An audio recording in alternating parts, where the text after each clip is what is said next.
ईश्वर बोले, हे सनत कुमार, श्रावण मास में कृष्ण पक्ष की अष्टमी को वृष के चंद्रमा में अर्धरात्रि में इस प्रकार के शुभ योग में देवकी ने वसुदेव से श्री कृष्ण को जन्म दिया। भारत के पश्चिमी प्रदेशों में युगादि तिथि के अनुसार मास का नामकरण होता है। अतः श्रावण कृष्ण अष्टमी को भाद्रपद अष्टमी समझना चाहिए। सूर्य के सिंह राशि में प्रवेश करने पर इस श्रेष्ठ महोत्सव को करना चाहिए। सप्तमी के दिन अल्प आहार करें। इस दिन दंत धावन करके उपवास के नियम का पालन करे और जितेंद्रिय होकर रात में शयन करे।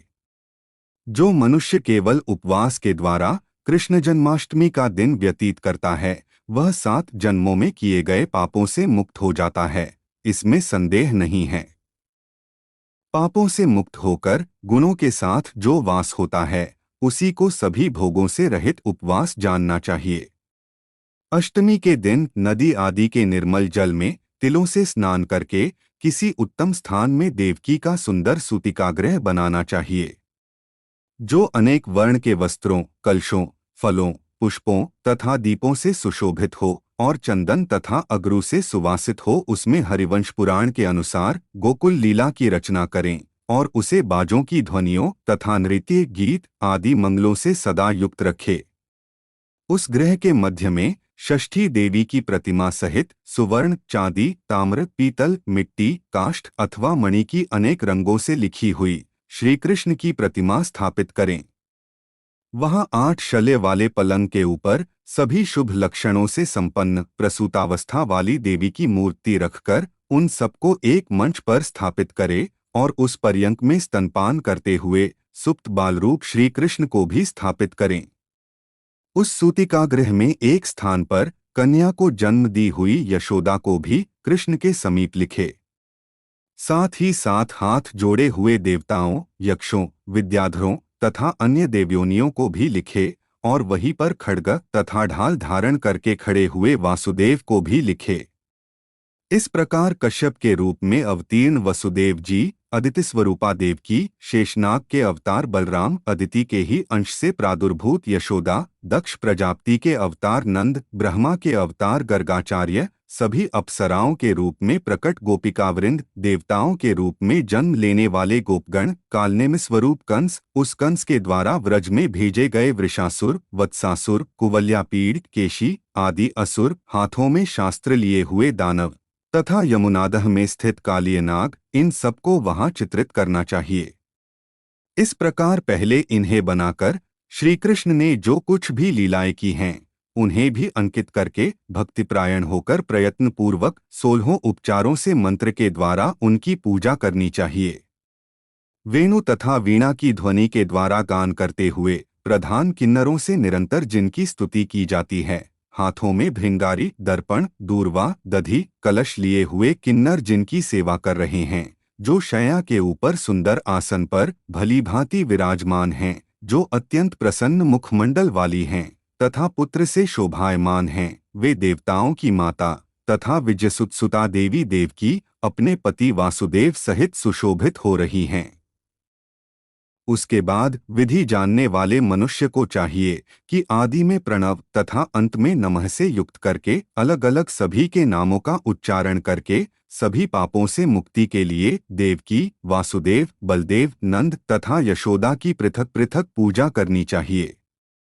उसके बाद चंद्रमा के उदय होने पर श्रीहरि का स्मरण करते हुए चंद्रमा को अर्घ्य प्रदान करें। इस प्रकार कहना चाहिए, हे क्षीर सागर से प्रादुर्भूत, हे अत्रिगोत्र में उत्पन्न, आपको नमस्कार है। हे रोहिणी कांत, मेरे इस अर्घ्य को आप स्वीकार कीजिए।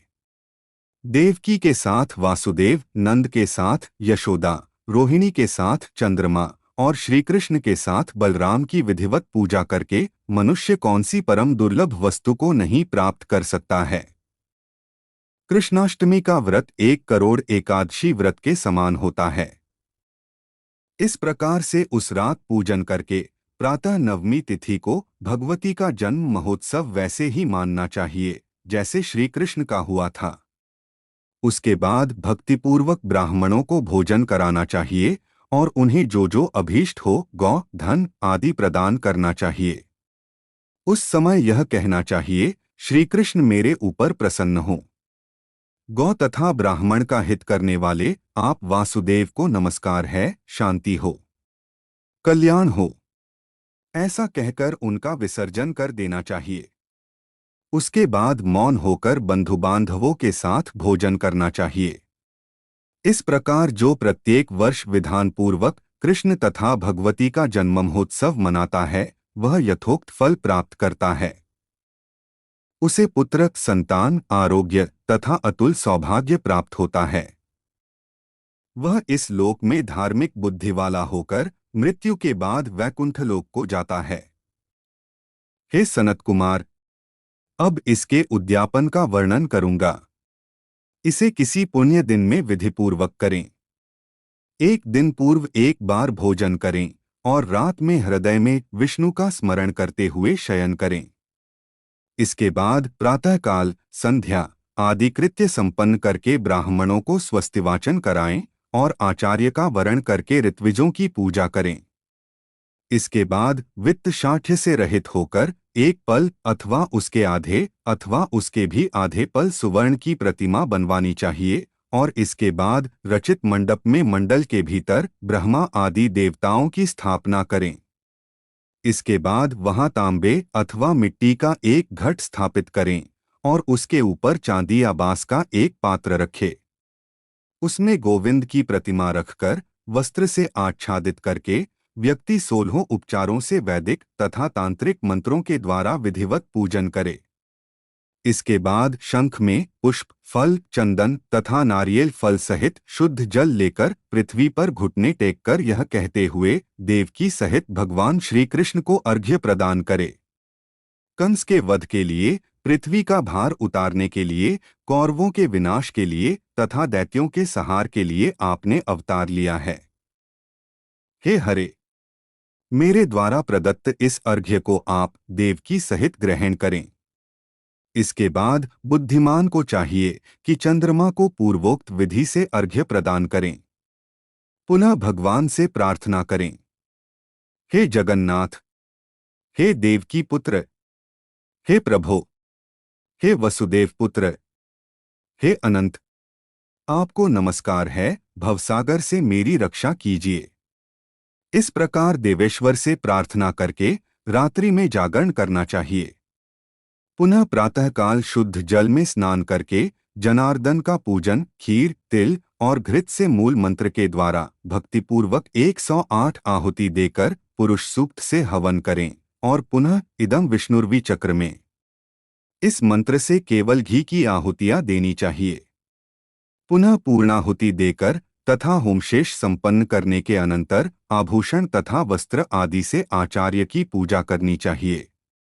उसके बाद व्रत की संपूर्णता के लिए दूध देने वाली सरल स्वभाव वाली बछड़े से युक्त उत्तम लक्षणों से संपन्न सोने के सींग, चांदी के खुर, कांस्य की दोहनी, मोती की पूंछ, ताम्र की पीठ तथा सोने के घंटे से अलंकृत की हुई एक कपिला गौ को वस्त्र से आच्छादित करके दक्षिणा सहित दान करना चाहिए। इस प्रकार दान करने से व्रत संपूर्णता को प्राप्त होता है। कपिला गौ के अभाव में अन्य गौ भी दी जा सकती है। इसके बाद ऋत्विजों को यथायोग्य दक्षिणा प्रदान करें। इसके बाद 8 ब्राह्मणों को भोजन कराए और उन्हें भी दक्षिणा दे। पुनः सावधान होकर जल से परिपूर्ण कलश ब्राह्मणों को प्रदान करें और उनसे आज्ञा लेकर अपने बंधुओं के साथ भोजन करें। हे ब्रह्मपुत्र, इस प्रकार व्रत का उद्यापन कृत्य करने पर वह बुद्धिमान मनुष्य उसी क्षण पाप रहित हो जाता है और पुत्र पौत्र से युक्त तथा धनधान्य से संपन्न होकर बहुत समय तक सुखों का उपभोग कर अंत में वैकुंठ प्राप्त करता है।